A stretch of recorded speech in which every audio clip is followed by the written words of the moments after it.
News when you want it with Bloomberg News Now. I'm Amy Morris.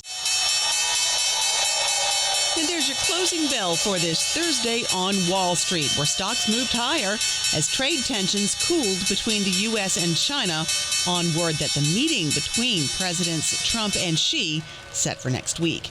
More on that just ahead. But first, we want to bring you the closing numbers each day. We do it every day for you here at Bloomberg. The S&P 500 gained 39 points.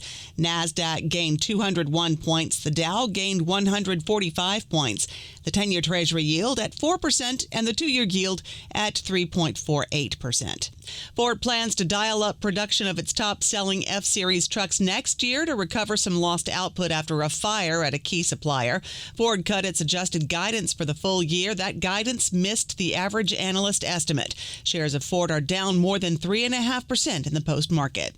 And as we mentioned, President Trump and Chinese President Xi Jinping will meet next Thursday on the sidelines of the Asia-Pacific Economic Cooperation Summit in South Korea. White House Press Secretary Caroline Leavitt. On Thursday morning local time, President Trump will participate in a bilateral meeting with President Xi of the People's Republic of China before departing to return home to Washington, D.C. The meeting will be the first face-to-face for the leaders since President Trump returned to power in January.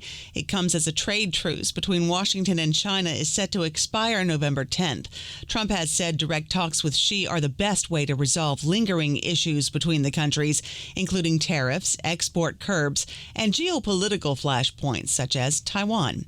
A huge sports betting and gambling federal probe has resulted in the arrest of dozens of people, including Miami Heat guard Terry Rozier and Portland Trail Blazers head coach Chauncey Billups. U.S. Attorney Joseph Nocella. These defendants perpetrated a scheme to defraud by betting on inside, non-public information about NBA athletes and teams. The non-public information included when specific players would be sitting out future games or when they would pull themselves out early for purported injuries or illnesses. 31 people were arrested across the country. The FBI and federal prosecutors have linked the operation to organized crime in New York, with participants including current and former players being told when to win and when to lose.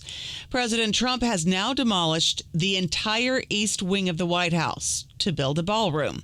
Both the scope and the price of the project have changed. The $200 million price tag is now $300 million, and President Trump had originally said that the ballroom wouldn't touch the White House. We are using little sections of footings and various other things, but that's sort of irrelevant.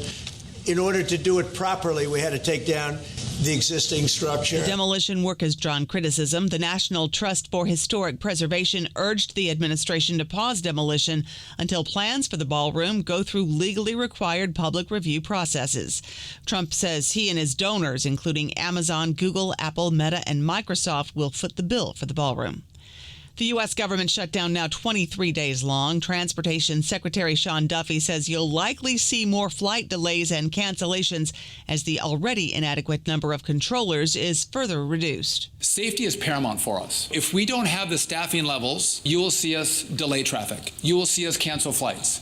It's not moving as many flights as possible. It's moving as many flights as possible safely. Transportation Secretary Sean Duffy. Senate Republicans are set to introduce a bill to allow the administration to pay crucial government workers. But Senate Minority Leader Chuck Schumer says that bill also gives the president a lot of power. I'll lay you off. I'll furlough you. I won't do you. I like you. I don't like you. That's not the way you govern, but that's how Trump seems to govern. The Republican bill is a ruse. It's nothing more than another tool for Trump to hurt federal workers and American families and to keep this shutdown going for as long as he wants. Senator Chuck Schumer and House Minority Leader Hakeem Jeffries says Democrats and Republicans right now are not talking much. The conversations have been very limited, unfortunately, because Donald Trump has not given House Republican leaders or Senate Republican leaders permission to negotiate, reinforcing the principle from our view that he made the decision to shut the government down. Catch that full conversation with House Minority Leader Hakeem Jeffries on an upcoming episode of the Big Take podcast. President Trump says he's calling off the deployment of federal troops to San Francisco after speaking to billionaires Mark Benioff and Jensen Huang, as well as the city's mayor, Daniel Lurie.